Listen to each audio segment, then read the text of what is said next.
Umusok na naman mga kababayan si Inday. Sana niya Mr. Maravillas umusok. Sa budget hearing ng Office of the Vice President sa Senado, tinatanong lang siya tungkol sa pagkakagastusan ng kanyang proposed 2.37 billion po. Kung ano-ano na po yung pinagsasabi ni Inday. High blood kay Senator Risa Hontiveros. Kung saan-saan napunta po yung topic ni Inday. Pero maganda ito. Sabi ko nga sa inyo, mas maganda na daldal ng daldal si Inday na kung ano-ano kasi lalo nating nakikilala yung kanyang pagkatao. Lalo na nakakapag-isip yung ating mga mamamayang Pilipino na dati boboto sana sa kanya sa 2028 elections. Ngayon, malamang milyon yung matuturn off uli.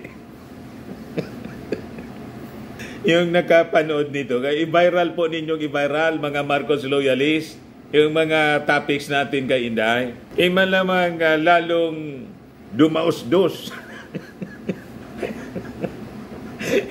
Yung trust ratings ni Inday, matapos na mapanood mga kababayan itong Senate hearing para sa budget ni Inday for 2025, nagtatanong lang naman po si Risa Hontiveros. Wala man siyang mali siya.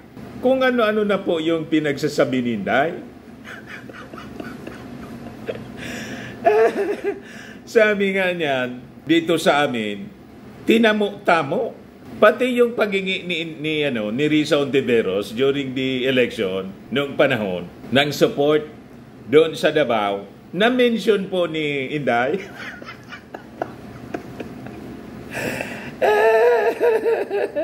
Out of topic po. Buti hindi po in out of order ni Grace po. Pero maski si Grace po parang hindi nagustuhan mga kababayan. Siya yung presiding officer, Chairman Committee on Finance kasi mga kababayan.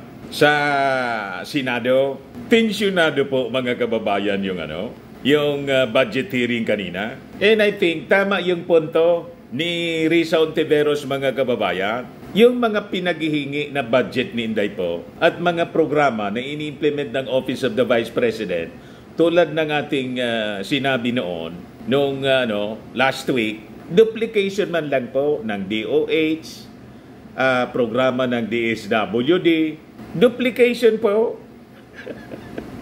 Kaya tama yung puntos po ni Senator Risa Hontiveros at yung ikinapiko ni Inday mga kababayan. Nang itanong ni Risa yung tungkol sa sabi, i-distribute na libro ng budget po, 10 million pesos. Tinanong ni Risa, ano ba niya yung content niya? Napikon mga kababayan si Inday. Ayaw niyang sagutin ng diretso. Ayan po mga kababayan. Sabi dito sa balita ng Impact Leadership, this is an example of politicizing the budget hearing. Yun ang sinabi ni Inday. Pinopolitika daw. Senate Deputy Minority Leader Risa Hontiveros questioned Vice President Sara Duterte's behavior during the Senate Committee on Finance. Briefing on the proposed 2025 budget for the Office of the Vice President. During the briefing, Duterte accused Hontiveros of politicizing the proceedings by inquiring about the details of a 10 million budget item related to the book Isang Kaibigan, authored by Duterte. May libro pala na niyang sinulat si Inday, Mr. Maravillas. May libro siya for distribution sa mga kabataan. Isang Kaibigan ang titulo. Malamang may patama ito sa ating Pangulong Bongbong.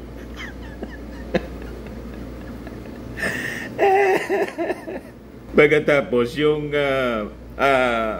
libro, babadgetan ng 10 million galing sa taxes ng ating mamamayang Pilipino. Tama ba yun? Pampolitika nga. Bakit may ganon? Tinatanong si Inday, ano ba yung content niya? Sabi ni Inday, sagot ni Inday, magbigay na lang niya ako ng Ayaw niyang ikwento. Bigyan na lang niya kita ng kopya. Nagkainitan yung dalawa po. So sabi diyan, Hontiveros sought clarification on the book's content and the number of copies the government plans to purchase and distribute. May punto naman po siya, no? Tama naman po si Risa kasi unang-una, buti kung pera lang niya yan, 10 million, pera niya, i-distribute niya, walang problema. Kaya lang, sagot ng gobyerno. Di ba? So kailangan, ano yung pakinabang ng ating mga mamamayang Filipino, ng mga kabataan sa librong siya yung nagsulat tungkol sa kaibigan? Bakit kailangan bilhin siya ng gobyerno? Ano yung pakinabang ng ating mga kabataan? Yun naman lang ang gustong malaman po ni Risa Hontiveros. So tama naman, legit yung tanong. Nai-blood po si Inday? Pero sabi ko nga, mabuti naman na ganun yung behavior niya para lalo siyang makilala ng mga mamamayang Filipino kung qualified nga siya na tumakbo for 2028 presidential election. Di ba? So sabi diyan, Duterte claimed that Hontiveros' concern is stemmed from her name being prominently featured in the book, which could potentially influence voters. However, Hontiveros, emphasized that her inquiries were straightforward and found it perplexing that such a basic question had caused significant debate. Nagtantrums ka agad po si Inday. Tinatanong lang. Kung ayaw niyang tanungin, I think hindi talaga siya bagay sa public office. Magpribado siya. Kasi masyadong bossing yung kanyang dating. Ayaw ng tinatanong. Ang gusto niya, yung mga tanong na friendly questions. Tulad ng mga kaalyado niya, galing kay Bato, galing kay Bungo. Pero yung galing kay Risa Hontiveros, allergic siyang sagutin. Nai-blood agad. Yan sabi ni Inday. This is an example niya of politicizing the budget hearing through the questions of a senator. Ang problema kasi, nakalagay yung pangalan ko doon sa libro at yung libro na yan, ibibigay namin doon sa mga bata at yung mga bata na yan, may mga magulang na boboto at yung mga pangalan at yung pangalan ko ay nagkalat doon kung saan man ibibigay yung libro. Malabo. Malayo mga kababayan, yung sagot ni Inday, kung dito sa amin, ang tawag niyan, balagbag magsimbag. Madaling sabi, barumbada, magsagot-sagot mga kababayan si Inday, talagang hindi po mana sa tatay, hindi napanlaki ng tama, walang manners. Maayos naman yung pagtatanong ni Risa Hontiveros, hindi niya masagot ng maayos, kundi pabalagbag, pangbarumbada po. Away agad mga kababayan yung gustong mangyari ni Inday. Kung pwede pa sa ng gigil na siguro si Inday. Kaya sabi po ni Risa Hontiveros, hindi ko maintindihan yung ugali ng ating resource person.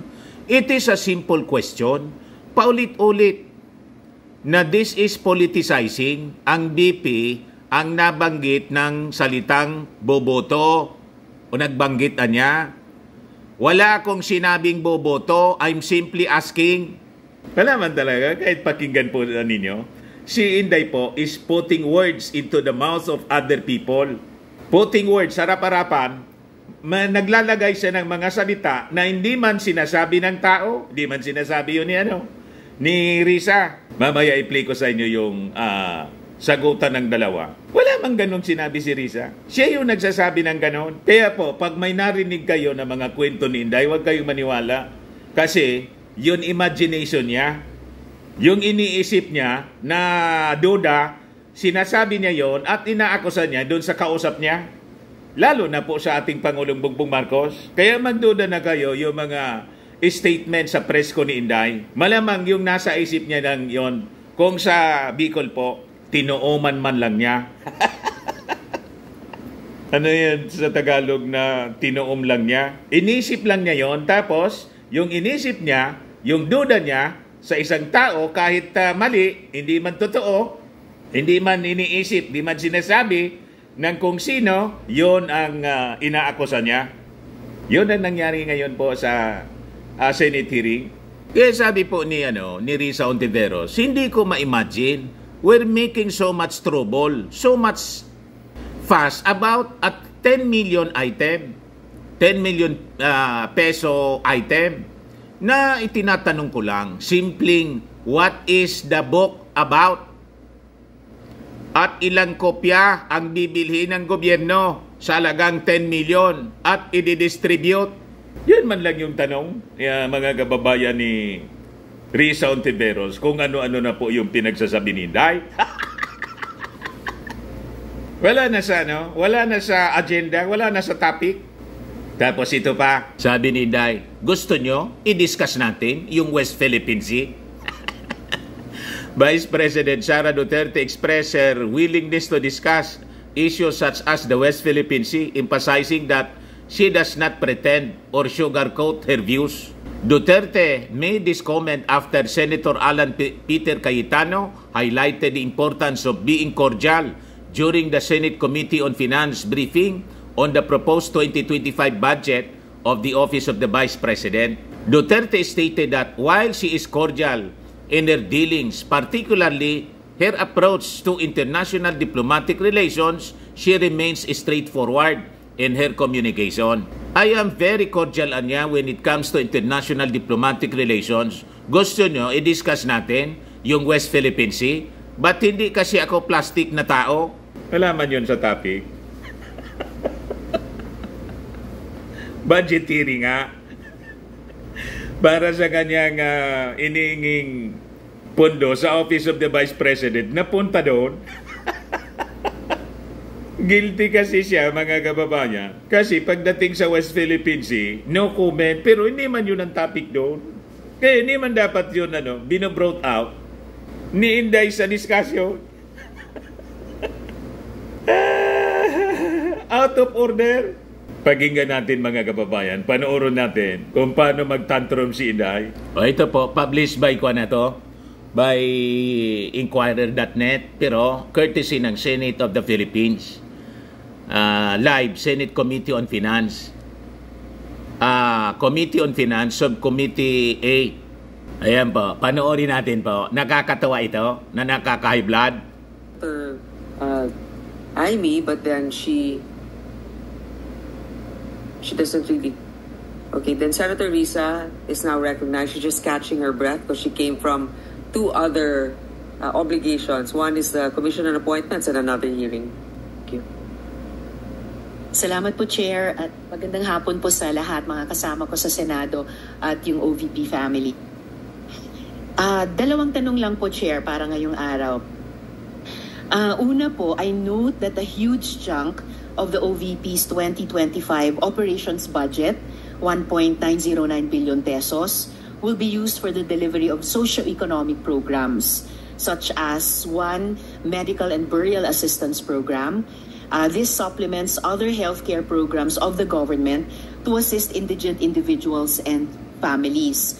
For 2025, 771.445 million will be allocated for the program. Sa loob niyan, 600 million pesos for medical assistance and 1.4 billion for burial assistance, which are, Madam Chair, very similar to the medical assistance to indigent or financially incapacitated patients program o MAIF-IP of the DOH, and DSWDs, Assistance for Individuals in Crisis Situations or AICS. Pangalawa, disaster operations, which aims to provide relief goods duplication to lang po, disaster-stricken ibig areas sabihin yan, not commonly reached parehas by other ng programa agencies. ng Para doon, 101.644 DSWD, million DOH. pesos, and is also similar doon naman sa disaster risk management program of the DSWD. Third, relief for individuals in crisis and emergencies, o providing food boxes or food items kinopya lang ni Inday sa programa ng mga agencies po. For OVP's other services. So 50 million pesos, which is also similar para magka-budget to siya. DSWD's AICS. And last, Magnegosyo Taday, livelihood assistance for those with entrepreneurial skills, 150 million pesos, which is also similar to DOLE's naman, Integrated Livelihood Program o DLIP. So, ang tanong ko po dito, Madam Chair, Anong nag-lead sa OVP na mag-consider na i-launch yung ganitong programs? May ginawa bang studies para suportahan yung pagkakaroon ng ganitong programs na parallel naman sa katulad at existing programs ng iba't iba nating line agencies, Madam Chair? Yes, Madam Chair. Thank you. Noong ako po ay nangampanya, 3 lang po yung sinabi ko na plataforma. Una po, trabaho. Pangalawa po, edukasyon. At 3, mapayapang pamumuhay para sa ating mga mamamayan. Nung pumasok po kami sa Office of the Vice President, tiningnan po namin ang mga pinakamaraming requests ng ating mga kababayan. Una-una po, ang lagi po naming natatanggap na request ay medical and burial assistance. Pangalawa po ay financial assistance. Pangatlo, lagi silang humihingi ng tulong sa pagkain. At pang-apat, very recently, sa tali ng mga requests, no? Yes, sa tali ng mga requests is yung educational assistance na sinasabi ng mga kababayan natin. Sinasabi namin lagi sa kanila, libre naman yung public schools. Ngayon ay libre na rin yung higher educational institutions. Pero sinasabi nila nahihirapan kasi sila sa plete, nahihirapan sila sa pabaon ng mga bata at sa pagkain ng mga bata. Kaya meron kaming bago, ito yung educational assistance. At ang panghuli naman, lagi naming natatanggap na request galing sa ating mga kababayan ay kapag sila ay naging biktima ng disaster, whether man-made or natural disasters. So sila po ay lumalapit sa Office of the Vice President. Totoo po, merong mga ibang local government units at ibang national government agencies na ganito po ang kanilang programa. Pero po, nung ako ay umupo as a Vice President, I took an oath, and doon sa oath, I said that I will do justice to every man. So hindi po kami pwedeng humindi sa mga tao na humihingi ng tulong, lalong-lalo na ay kaparte ng gobyerno ang Office of the Vice President. Salamat, VP, Madam Chair. Sabi nga ng VP, Madam Chair, libre na yung public school, libre na rin yung higher education, bagamat ni-note nila na sinasabi ng mga nagre-request na nahihirapan pa rin sila sa ilang mga programs na nakalodge sa ilalim ng libreng edukasyon na iyan. Kaya nga kinonsider nilang mag-launch ng ganitong mga katulad na programs. Iko-consider ba ng VP na i-lodge na lang yung mga budgets nitong mga programa doon na lang sa mga line agencies natin, tapos mag-request na lang ang OVP ng allocation para in sync sa priorities ng executive yan department? Ang hindi nagustuhan yata ni Inday. Hiwalay, pero magkatulad naman na programa, Madam Chair. Madam Chair, we only submit the budget and we leave it to the discretion of all the members of Congress to decide on the budget. We can only propose a budget for the Office of the Vice President. Pero magbibigay po ako ng halimbawa kung ganun po ang gagawin natin. Tulad po ng AIX ng DSWD. Kapag meron po kaming nire-refer o binibigyan ng endorsement ng AIX sa DSWD, kadalasan po nasagot sa amin ay hindi pwede dahil galing yan sa Office of the Vice President at kalaban yan. Minsan po, totoo yan na pupolitika ang assistance para sa ating mga kababayan. Kaya po, uulitin ko, ang mga tao naman kasi hindi sila tumitingin sa politika. Tumitingin lang sila na itong opisina na ito ay opisina ng gobyerno at pwede kaming humingi ng tulong doon. And so I go back to the oath that I shall do justice to every man, at kaya po kami nandito at kaya po kami merong mga ganito na mga projects sa Office of the Vice President. Kailangan siguro itanong yung kay Gatchalian pag mag-hearing sa budget ng DSWD, kasi inaakusa ni Inday, pinopolitika sila ng DSWD, hindi binibigyan ng tulong pag recommended po ng Office of the Vice President kasi sabi ni Inday, kalaban na niya yan. May ganun sinasabi yung mga taga-DSWD na pag galing sa Office of the Vice President ang recommendation, talagang arap-arapan na sasabihin, huwag bigyan yan kasi kalaban yan.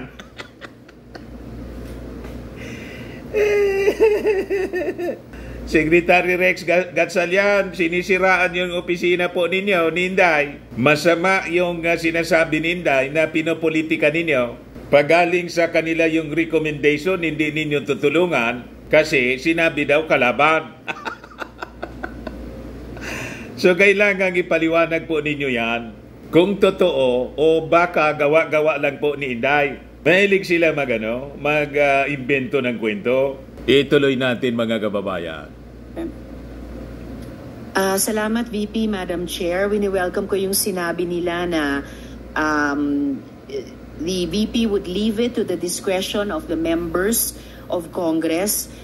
Medyo nagitla ako nung sinabing minsan pag may nire-refer ang OVP para sa AIX, ang feedback ay kalaban niyan. Dahil Madam Chair, I believe tayo sa Kongreso when we appropriate the budget, merong implicit na assumption tayo doon na pagkatapos, in the exercise of our oversight function, yung parehong level ng professionalism we demand of ourselves ay presumption of regularity, ina-expect natin sa lahat ng members ng executive, lalo na when they are working together. Kaya, gaya ng sinabi ko kanina, wini-welcome ko yung sinabi ni VP na they would leave it to the discretion of the members of Congress, and tayo naman ay hindi tayo bibitaw sa mahigpit nating pag-ensure na these programs be implemented by the appropriate agencies o kahit in collaboration with each other na naaayon talaga sa tamang standards above partisan politics. And therefore, at the proper time, Madam Chair, gagawa ako ng proper motion para i-lodge yung budgets ng mga programang ito sa line agencies na may klarong opportunity for OVP na mag-request for allocation as for other tatanggalin offices in the executive. Tatanggalin ni Risa, kaya galit si Inday. Ngayon, Madam Chair, for 2025, one of the OVP's programs, Pagbabago Campaign, 1 Million Learners Entries, involves the provision of bags to 1 million learners in remote communities while initiating tree planting activities. This gets an appropriation of 100 million pesos. Part of this campaign is an allocation of 10 million pesos for the distribution of Isang Kaibigan Books, a children's book authored by the VP. Pwede po bang sabihin ni VP sa atin? Ito na yung pagka-high blood. Mga kababayan, nag-freeze lang siya. Dito na mga kababayan na high blood siya, no? Si Inday, kung ano-ano na yung pinagsabi. Or tungkol sa librong ito. Here, let me make a rebuttal and another example of politicizing the budget of the government.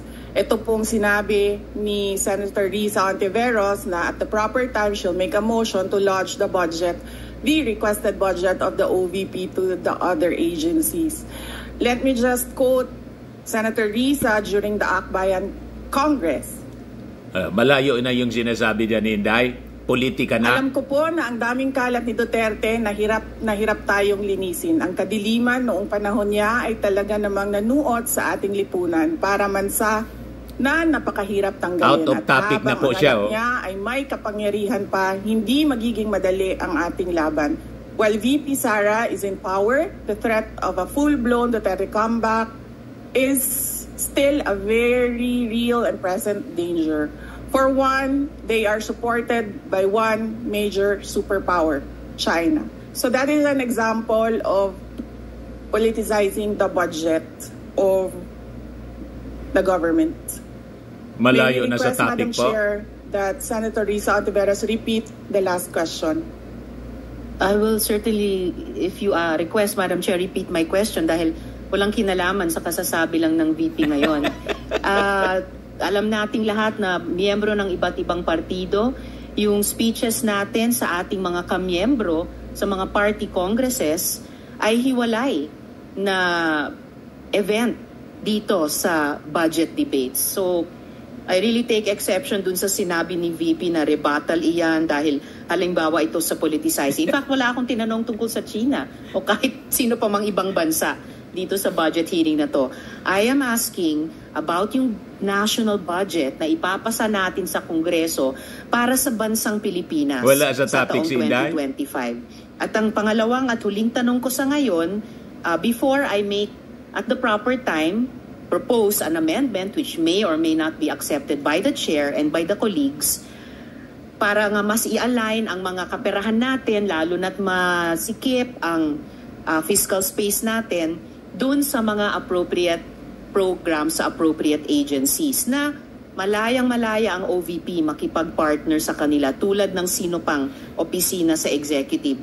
Ang tanong ko po ay ilang mga libro ng isang kaibigan ay bibilihin at i-distribute at ano, if the VP could tell us more about the contents ng librong ito. Madam Chair.